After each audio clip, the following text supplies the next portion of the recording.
Bonjour à tous pour cette nouvelle vidéo qui va nous permettre de reconnaître le marché haussier. Donc pour cela, on va analyser trois indices. Donc on a l'indice S&P 500, le CAC 40 et l'euro dollar. Donc on va commencer par le S&P 500 qui est le marché le plus simple à mon sens. Je vais vous le prouver. Donc nous sommes sur le site tradingjour.com. On va analyser sur 30 ans. Donc on peut le voir, 1990-89 environ. Donc on voit une jambe haussière. Chaque barre est égal à un mois de cotation. On le voit ici, chaque barre est égal à un mois de cotation. Donc une jambe haussière, puis une correction. Elle a fait la correction à la cassure, on peut le voir ici. On peut entrer en position pour l'achat. Donc là on est acheteur, après la jambe haussière acheteur. Là on s'abstient, on est en position attente, on attend la prochaine cassure. La cassure est faite, on peut commencer à acheter les actions pendant plusieurs mois, voire même plusieurs années. Là ça a commencé en 91, 91 jusqu'à 93, puis on voit une correction. On la voit ici, la correction, ça nous fait une tasse. Après la correction, nous avons la cassure. Après la cassure, on peut commencer à acheter. Donc on va acheter jusqu'à la crise de 2000. Donc, nous verrons plus tard sur la prochaine vidéo, nous verrons le marché baisser. Donc forcément, lors de la crise, on n'achète pas, on est en position attente. Puis le marché commence, nous avons une nouvelle hausse, donc on peut commencer à acheter. Donc là, il n'y a pas vraiment de correction, on peut en voir une petite ici par exemple. Donc voilà, donc avant d'acheter, nous avons le marché baissier. On voit que le marché change de direction, donc on n'achète pas dans un premier temps. On attend la correction et à la cassure ici. On achète seulement ici. Ça nous confirme que le marché est réellement haussier. Puis nous avons encore une micro correction ici. Et nous pouvons entrer une seconde fois pour acheter les actions. Donc le marché baissier, nous verrons plus tard. Puis le marché change de direction. Là, nous avons une hausse. Donc on ne commence pas à acheter, parce qu'on ne sait pas si le marché baissier va continuer. On attend la correction. Et dès la cassure de cette correction, on peut commencer à acheter les actions, seulement ici. Puis nous avons une nouvelle correction qui se trouve ici. On achète de nouveau les actions. Là, nous avons une jambe haussière. Une correction. À la cassure de la correction, on peut de nouveau acheteur. Nouvelle jambe haussière.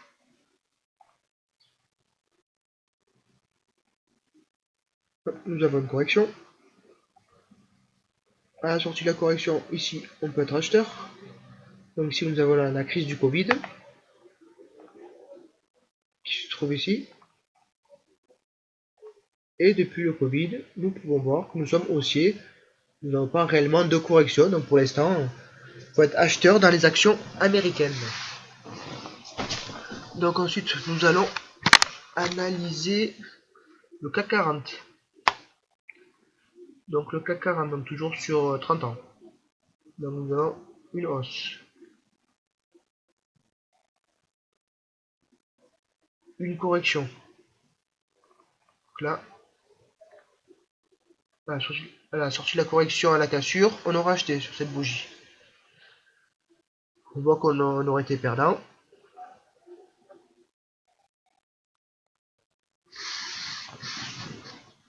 Donc nous avons une nouvelle correction, une nouvelle tasse. À la cassure, on devient acheteur. À cette bougie. Donc nous avons un marché haussier.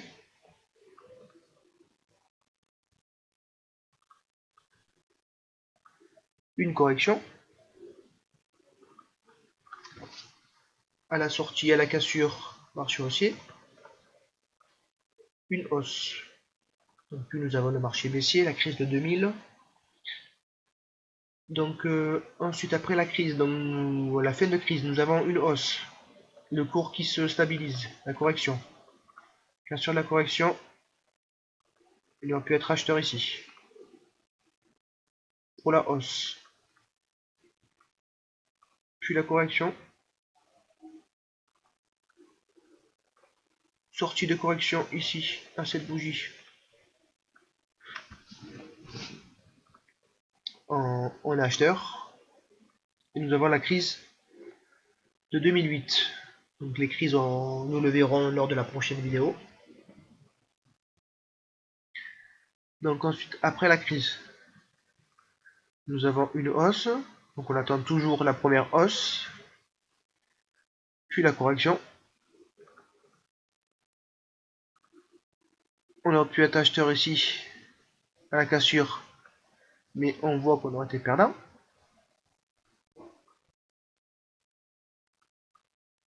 Donc une nouvelle tasse. Correction. À la cassure ici. On peut être acheteur. Pour cette hausse. Une nouvelle tasse ici. Une belle correction ici, on peut être acheteur. On voit ici que le CAC 40 s'est stabilisé pendant plusieurs mois. À la sortie ici, on peut être acheteur. Donc ensuite après on a eu la crise du Covid qui se trouve ici. Et depuis la crise du Covid, le marché action, le CAC 40 est haussier. Donc voici pour le CAC 40. Ensuite nous allons faire l'euro-dollar. Ah oui, avant toute chose, donc on peut voir que si on avait acheté le CAC 40, l'indice, donc l'indice CAC 40 via un ETF. Si on l'avait acheté ici, au plus haut de la crise, donc il était à, il a clôturé par ici à 6669. Si on l'avait acheté ici au plus haut qu'on avait attendu, donc c'est en 2000, qu'on avait attendu 20 ans, ou 21 ans, non, en 2021, on voit que là on serait toujours perdant. On voit qu'aujourd'hui on est à 6352, et on peut voir ici qu'on serait toujours perdant. Donc c'est un marché moins dynamique, moins puissant, et on va dire moins directionnel comparé au S&P. S&P, si on l'avait acheté au plus haut en 2000, ici, à 1524 points, on voit qu'on serait déjà gagnant, au bout de 13 années.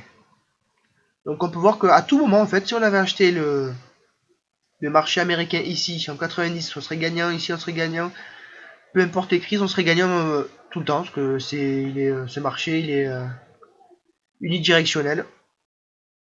Voilà, il est haussier, on sait qu'il est haussier, il faut entrer, il faut attendre les corrections, être acheteur, une correction ici, positionner en acheteur, ici la correction acheteur, ici la correction, ici après la correction être acheteur, après la correction être acheteur, et ainsi de suite.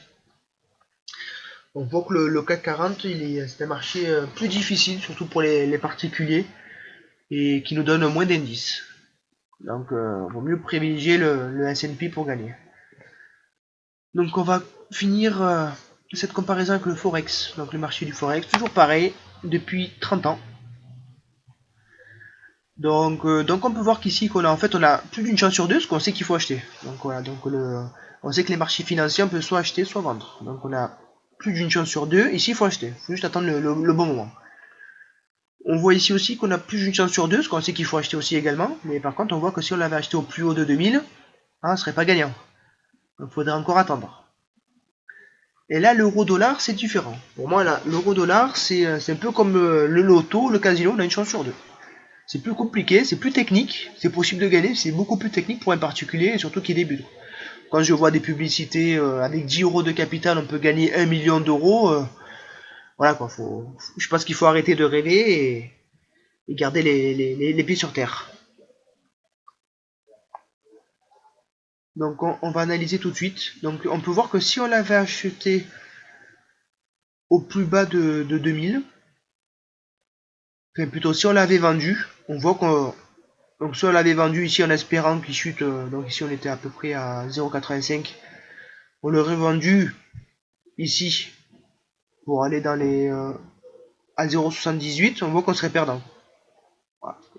On a une chance sur deux, soit ça monte, soit ça descend. Pareil ici, si on l'avait acheté à 0,60 en pensant qu'il va monter à 0,170, on serait perdant aussi. Donc on voit bien qu'on a une chance sur deux. C'est très compliqué de prédire. Donc il faut vraiment bannir, surtout quand on est débutant, le Forex. Et passer à un marché beaucoup plus simple, le marché américain qui est beaucoup plus simple, et après pourquoi pas avec l'expérience, on peut toucher le Forex, mais pas pour un débutant. Si on vous dit que vous pouvez gagner en 2 mois de formation sur le Forex, c'est un mensonge. Ou alors il faut le prouver. Il faut le prouver, vous leur demandez de créer une page TradingView, et on peut mettre l'historique des trades réalisés pour voir si la stratégie est gagnante ou perdante. Donc la prochaine vidéo, donc n'hésitez pas à liker et à vous abonner. La prochaine vidéo, on analysera les marchés baissiers. À bientôt.